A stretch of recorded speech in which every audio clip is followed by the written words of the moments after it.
Hello, it's Amy Doherty here from Lux Associates Travel, and I am here in the very heart of the beautiful Florence. Behind me you can see Ponte Vecchio. Now, a lot of you have a lot of questions about Florence. Number one, what is Florence famous for? Well, let me count the ways. So first of all, Florence is famous for the Renaissance. You've probably heard names like, of course, Michelangelo, you've heard Leonardo da Vinci or Raffaello. You'll have to walk the streets of Florence where they walked because this was their city. Number two, the great artist Dante. This famous author wrote the Divine Comedy, La Divina Commedia, and what we would refer to as the Inferno. Now, Dante is also very famous for the Italians because he is like the father of the modern day Italian language. And in fact, all of these different dialects all throughout Italy, the real classic one is actually the Florentine dialect. That is a dialect on which Standard Italian is produced. And why? Because Dante was the first author in the 1300s to write in Italian rather than Latin.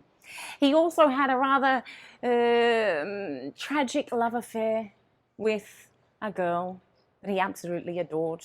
Unfortunately, that love was not reciprocated. So it is a tragedy, but you will learn more about this on our Strolling Florence's Heart tour.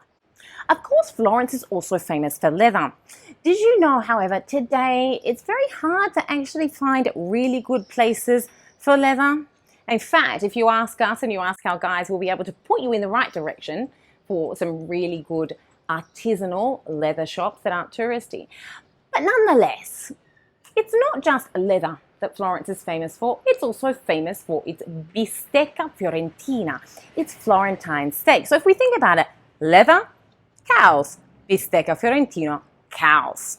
Why is that? Because this region of Italy has always been well known for its production of cattle. And in fact, if you go to other places in Italy, for example, Rome, you tend to find more pork-based dishes. And this is why. One of the things that the Italians are fabulous at doing is actually making the most of what their regions actually provide. And hence why Florence is famous for both leather and its steak, bistecca fiorentina.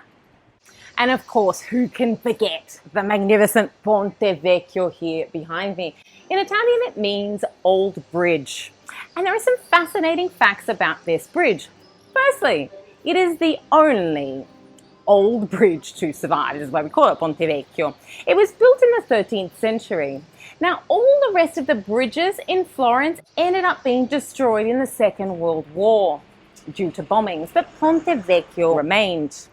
And it hasn't survived just the wars, it's also survived the many floods of the River Arno. Even in 1966, the water went above all of the different shops, can you believe? And yet it still remains today. So today, Ponte Vecchio is most famous for what? For its jewelry stores. But it didn't actually used to be like that. It used to be full of butchers, and these butchers would obviously butcher the meat. They would throw all the rest of the meat that they didn't want in the Arno River, so you can imagine how smelly that was. But along comes the Medici family. Now, they created a corridor. It's a little bit hard to see, but it's back here. We can see this corridor to connect their buildings on one side of the Arno to the other, to the Pitti Palace, so that they couldn't smell all of this meat, this awful meat. But nonetheless, they could still smell it. And so what did they say? They said, you know what we're going to have to do? We're going to have to get rid of all of these butchers. And instead, we're going to show off the wealth of Florence. We're only going to allow jewelers to be on the bridge. And hence why we have the jewelers on Ponte Vecchio today. And of course, who can forget the Medici family, Lorenzo de' Medici, one of the most famous names of Florence. Did you know that the Medici family were actually not a noble family? They were actually non-aristocratic that came from the countryside. They come to Florence, and how do they make their money? Well, Lorenzo becomes a banker. These people here in Florence, the bankers, were some of the first in the world, and that's how he made his money. Did you know that Lorenzo de' Medici actually had a niece, and her name was Catherine de' Medici? You may have heard of her. She actually became the first Italian Queen of France. Now, as a little bit of an aside, as a fun fact, Catherine de' Medici actually brought cutlery to France. Before Catherine de' Medici, the French actually ate with their hands. Now, Catherine de' Medici said we cannot have such appalling table manners in France, and so she brings across the cutlery, hence why we all today use knives and forks, thanks to Catherine. Of course, one of Florence's favourite sons is Michelangelo.